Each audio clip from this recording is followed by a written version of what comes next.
Bueno, como ya hemos visto, esta enfermedad se va a presentar de distintas maneras, desde formas leves hasta formas más graves. Y además de eso, tiene diversos gatillantes que van a empeorar esta enfermedad o generar ciertos brotes. Algunos de ellos, como lo vemos en la pantalla, se habla de que los pacientes refieren que en ciertos climas fríos, más secos, sobre todo acá en Chile en la época de invierno, van a tener estos brotes. También se habla del estrés, donde la mayoría de los pacientes en ciertas épocas de su vida, ante estrés académico, laboral, entre otros, también se brotan. Entonces este factor emocional es muy importante.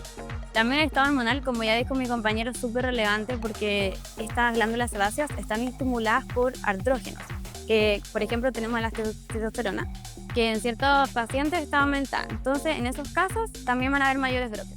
Bueno, también acá no sale en la diapositiva, pero el estado de salud general de los pacientes es súper relevante, porque en pacientes con alteraciones de su sistema inmune, como los pacientes VIH positivos, se van a dar con mayor frecuencia estos brotes e incluso van a tener una forma grave de la enfermedad.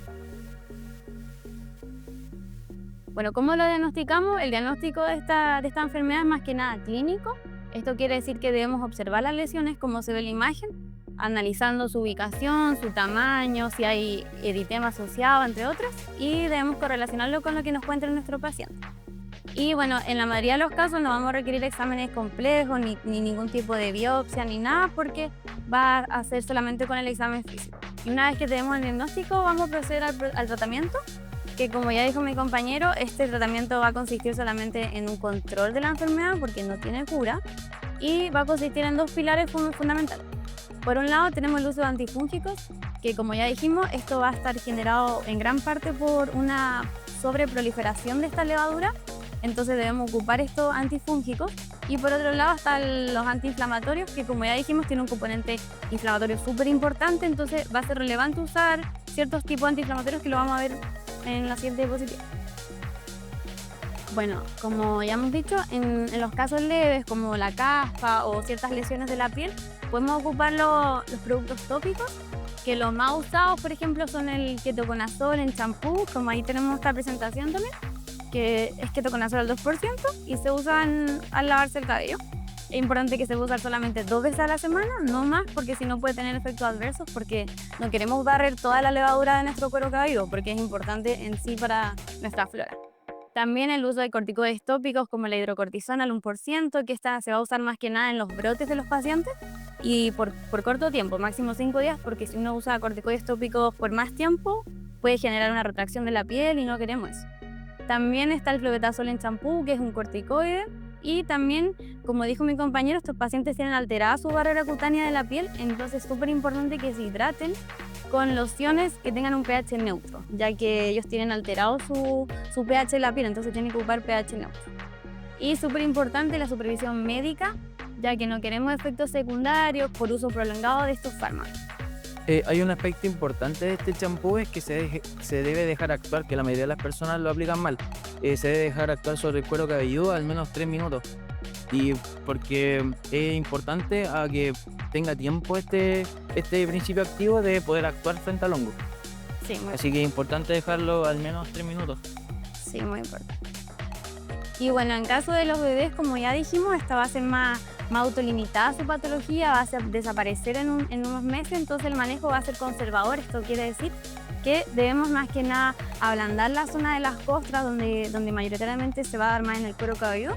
Debemos ablandar estas costras usando vaselina sólida o aceite mineral. Luego de esto podemos limpiar la zona usando algún tipo de champú que no sea medicado. Y luego pasamos a lo que es el retirar las costras con algún cepillo. Importante nunca forzarlo para no generarle mayores lesiones. Y bueno, también es importante recalcar que muchas veces se piensa, o al ver gente que tiene caspa, que quizás no se ha lavado el cabello o algo así como respecto a su mala higiene, pero en verdad eso es un mito, porque la gente que tiene caspa, como ya hemos visto, o sea, hay múltiples factores que van a gatillar eso. Entonces es importante desmentir eso respecto a la mala higiene y saber que esto es una reacción inflamatoria del cuerpo que va a estar sobreestimulado el cuerpo, va a tener un sistema inmune que está un poco alterado, entonces son distintos factores los que van a generar esta enfermedad. Y bueno, también es importante hacer una mención a otra enfermedad que se llama psoriasis, que muchas veces se confunde con esta dermatitis seborreica. ¿Por qué? Porque la psoriasis también son unas placas que podrían ser un poco parecidas, pero la diferencia es que la psoriasis, sus placas son mucho más extensas, también es una enfermedad ya autoinmune acá.